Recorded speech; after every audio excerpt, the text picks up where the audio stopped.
हाँ भाई, आज हम लोग एक बहुत ही ज़्यादा इम्पोर्टेंट टॉपिक पढ़ेंगे भाई। आप लोग ध्यान दीजिएगा, इससे इम्पोर्टेंट इस चैप्टर में और कुछ है ही नहीं, आप ऐसा समझ सकते हैं। ठीक है, ये अपने पास है लाइक, अगर हम सबको ये बोले ना लाइक सिग्मा N1 CI, ठीक है, इंटू आपके पास है बेसिकली N2 CJ, ठीक है, और आपके पास ये दिया हुआ है like I plus J is equal to आपके पास है बेसिकली कॉन्स्टेंट दिया हुआ है K, ठीक है। और हाँ ऑब्वियसली आपका I जो है वो आपका 0 से N1 के बीच में है, ठीक है, और आपका जो J जो है वो आपका 0 से N2 के बीच में, ठीक है ना, ये चीज़ है। तो इसका वैल्यू जो आता है ना बेसिकली वो आता है आपके पास N1 और प्लस N2, ठीक है, और C और I और प्लस J आता है, ठीक है भाई। अब इसको सॉल्व करने का दो अप्रोच है, मैं एक बार यहाँ पर लिख देता हूँ बेसिकली, फिर से लिख देता हूँ आपके लिए, ठीक है। N1 plus N2 C I और प्लस J, ठीक है। अब इसको सॉल्व करने के दो अप्रोच है, ये आता है N1 plus N2 C I plus J, ठीक है। अब इसको सॉल्व करने का दो अप्रोच है। पहला मेथड आपके पास आता है बेसिकली तो कोएफिशिएंट मेथड, क्या नाम है इसका बेसिकली कोएफिशिएंट मेथड, ठीक है। कौन सा मेथड है, कौन सा मेथड है, तो कोएफिशिएंट मेथड, ठीक है। पहला मेथड है आपके पास बस है बेसिकली कोएफिशिएंट मेथड, ठीक है। इसमें आप इस मतलब कि एक्सप्रेशन को ऐसे आप तोड़ते हैं, देखिए आप ये कह देते हैं ना कि basically 1 plus X to the power N1, ठीक है, इनटू आप लिख देते हैं 1 plus X to the power N2 में, ठीक है, जो x to the power I plus J, ठीक है। मतलब कि x टू द पावर जो k का जो आपका क्या है तो कोएफिशिएंट है, ठीक है, क्या है बेसिकली तो कोएफिशिएंट है, वही आपका आंसर है, ठीक है, ठीक है। x ऊपर I प्लस J मतलब कि x ऊपर k का जो कोएफिशिएंट है किसमें 1 प्लस एक्स ऊपर N1 इंटू 1 प्लस एक्स ऊपर N2 में, वही आपका आंसर है। मतलब कि आपका मतलब कि आपको निकालना है x ऊपर I प्लस J का निकालना है बेसिकली, तो क्या निकालना है बेसिकली तो कोएफिशिएंट निकालना है किसमें, वो आपको निकालना है basically 1 plus X to the power N1 और प्लस N2 में, ठीक है, इसमें निकालना है, ठीक है, ठीक है। और वो बेसिकली आपके पास आंसर में क्या मतलब होगा, हम लोग जानते हैं कि वो होता है अपने N1 प्लस N2, ठीक है, C I प्लस J, ठीक है, ये चीज आ गया, ठीक है। ये आपका था मेथड आपका 1 है, ठीक है। और इसमें जो दूसरा मेथड होता है वो होता है आपके पास बेसिकली PNC मेथड, ठीक है, PNC मेथड, ठीक है ना, PNC मेथड, ठीक है।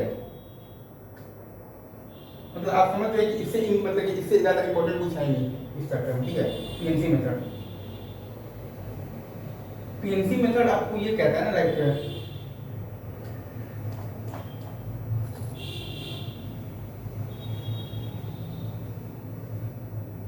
आप ऐसे दिमाग रखें कि आपको बेसिकली N1 प्लस N2 में से टोटल आपको I प्लस J मतलब जो कि दिया हुआ है आपका बेसिकली है इज इक्वल टू K, मतलब कि उतने बच्चों को सिलेक्ट करना है, ठीक है। N1 प्लस N2 में से आपको बेसिकली तो कितने बच्चों को सिलेक्ट करना है I प्लस J, ठीक है। N1 प्लस N2 में से आपको बेसिकली तो कितने बच्चों को सिलेक्ट करना है I प्लस J बच्चों को सिलेक्ट करना है, ठीक है। मतलब कि I प्लस J क्या है आपका बेसिकली तो बराबर है, किसके बराबर है, K के बराबर है, ठीक है।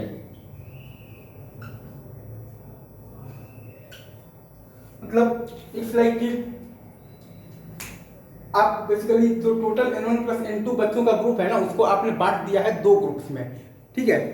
पहले ग्रुप में आपके बच्चे हैं बेसिकली N1 और दूसरे आपका जो ग्रुप है ना मतलब ये आपका जो N1 प्लस N2 बच्चों का जो ग्रुप है ना, ठीक है, उसको आपने बेसिकली तो डिवाइड कर दिया है। पहले ग्रुप में बच्चे हैं N1 और दूसरे ग्रुप में बच्चे हैं N2, ठीक है। और आपको टोटल N1 प्लस N2 के ग्रुप में से आपको जो सिलेक्ट करने हैं ना बेसिकली K बच्चों को सिलेक्ट करना मतलब कि I प्लस J बच्चों को सिलेक्ट करना है, ठीक है, क्योंकि है आपका बेसिकली तो K कांस्टेंट है तो K बच्चों को सिलेक्ट करना है, ठीक है। तो आपने सबसे पहले ये किया है कि N1 में से आपने बेसिकली तो 0 बच्चों को सिलेक्ट किया है और N2 में से किया है K को, फिर आपने बेसिकली N1 में से 1 को सिलेक्ट किया है और N2 में से आपने किया है K-1 को, N2 में से 2 को किया है, फिर आपने मतलब कि N1 में से 2 को किया है, फिर N2 में से आपने किया है बेसिकली K-2 को, फिर आपने n1 में से 3 किया है, यहाँ से आपने किया है k-3, फिर यहाँ से 4 किया है, यहाँ से आपने किया है k-4, ठीक है। ऐसे आप जब करते करते जब आप जाएंगे ना, ठीक है, मैं आपके लिए ये चीज यहाँ पर लिख देता हूँ थोड़ा सा साइड कर, ठीक है।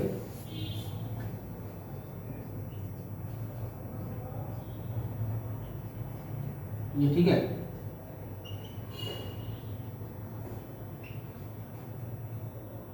ठीक है।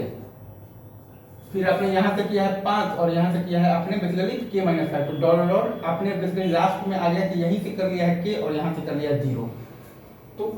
तो ये जो लिखा हुआ है ना, ये आपका लिखा हुआ है, ऐसे लिखा हुआ है like sigma n1ci into n2cj, ठीक है। i plus j equal to है आपका k, ठीक है। यहाँ की आपका i बेसिकली है 0 से n1 के बीच में और j आपका है बेसिकली 0 to n2 के बीच में, ठीक है। और ये बराबर है आपका इसके। तो ये जो लिखा हुआ है ना, ये आपका है कि पहले आपने बेसिकली n1 में से 0 सिलेक्ट किया और n2 में से किए, फिर आपने n1 में से 1 किया, n2 में से आपने किया है k-1, फिर आपने n1 में से 2 किया, n2 में से आपने किया है k-2, फिर आपने n1 में से 3 किया, n2 में से आपने किया है k-3, फिर आपने n1 में से 4 किया, n2 में से आपने किया है k-4, फिर आपने n1 में से 5 किया, n2 में से किया है आपने k-5, डॉट आपने n1 में से ही कर लिया है पूरा k और n2 में से किया है 0, जैसे आपका शुरू में था n1 में से 0 और n2 में से था आपका पूरा k। तो बेसिकली तो ये टर्म लिखा हुआ है और ये आपका क्योंकि इक्विवेलेंट है किसके, कि आप n1 प्लस n2 में से ही आप कर लीजिए k को सिलेक्ट, ठीक है। आप n1 प्लस n2 में से ही आप सिलेक्ट तो कर लीजिए ना भाई k को, क्या दिक्कत है, आपको रोका किसने है। तो वो आपका डायरेक्ट आ जाता है यहाँ पर n1 प्लस n2 ck, ठीक है। मैं एक बार लास्ट में मतलब लास्ट पर मैं आपको यहाँ से एक्सप्लेन मार देता हूँ, ठीक है।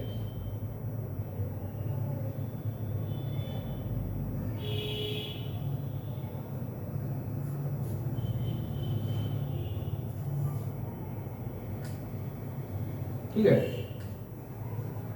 ये चीज है, ठीक है। इसमें मैं आपको ये कह रहा हूं ना कि ठीक है, इसमें मैं आपको ये कह रहा हूं कि एक तरीका है कि आपको n1 प्लस n2 में से आपको टोटल बच्चों को सिलेक्ट करना है k, तो आपने यहाँ पर डायरेक्ट लिख दिया है n1 प्लस n2 ck या फिर n1 plus n2 ci plus j, ठीक है। ये चीज है, मतलब मेन फॉर्मूला ये है आपके पास sigma n1 ci into n2 cj, ठीक है, where i plus j is equal to आपका बेसिकली कांस्टेंट है k, ठीक है, और i आपका बेसिकली है 0 टू n1 के बीच में, ठीक है, और j आपका बेसिकली है 0 टू n2 के बीच में, ठीक है। तो ये होता है आपके पास n1 plus n2 ci plus j, ठीक है, या फिर आप इसको लिख सकते हैं n1 और प्लस n2, ठीक है, c k, ठीक है, ठीक है। तो हाँ, आपने बेसिकली तो ये जो अपना है ना कि n1 प्लस n2 के ग्रुप में से हमको सिलेक्ट करना है i प्लस j बच्चों को, मतलब कि k बच्चों को। तो ये बेसिकली यहाँ से डायरेक्ट आ गया है n1 plus n2 c i plus j, मतलब कि n1 plus n2 c k।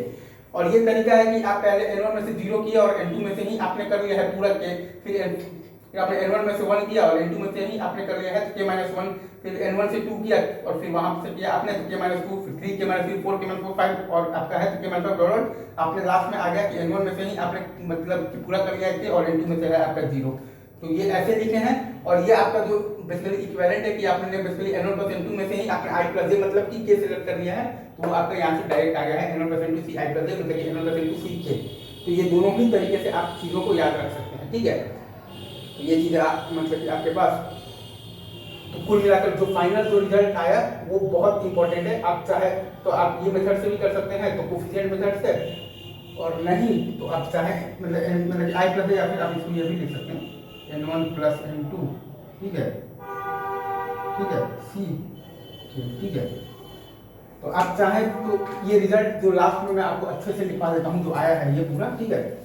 और ये वाकई बहुत इंपॉर्टेंट है, मैं झूठ मूठ कर जोड़ नहीं देता हूँ किसी चीज़ पर, बट हाँ ये है इंपॉर्टेंट। ये मतलब फाइनल आपका जो रिजल्ट है वो ये है कि sigma n1 c i into n2 c j, ठीक है ना, i plus j is equal to है आपका बेसिकली कांस्टेंट है k, ठीक है, और i आपका है बेसिकली 0 टू n1 के बीच में और j आपका है बेसिकली 0 टू n2 के बीच में, ठीक है ना। इसका वैल्यू आता है आपके पास n1 प्लस n2, ठीक है, c i प्लस j, ठीक है। या फिर आप इसको लिख सकते हैं n1 प्लस n2, ठीक है, और सी के, ठीक है। हमने इसको दो अप्रोच से किया। पहला है बेसिकली आपके पास है बेसिकली तो कोफिशिएंट मेथड से भी हमने इसको सॉल्व कर लिया है, ठीक है। और दूसरा अप्रोच जिससे हमने इसको किया है वो है आपका, पहला तो है कोफिशिएंट मेथड और दूसरा है आपका कौन सा पीएनसी अप्रोच, ठीक है। ये दोनों से ही मैंने आपको अच्छे से एक्सप्लेन कर दिया। तो यार that's all from my side, all the best guys.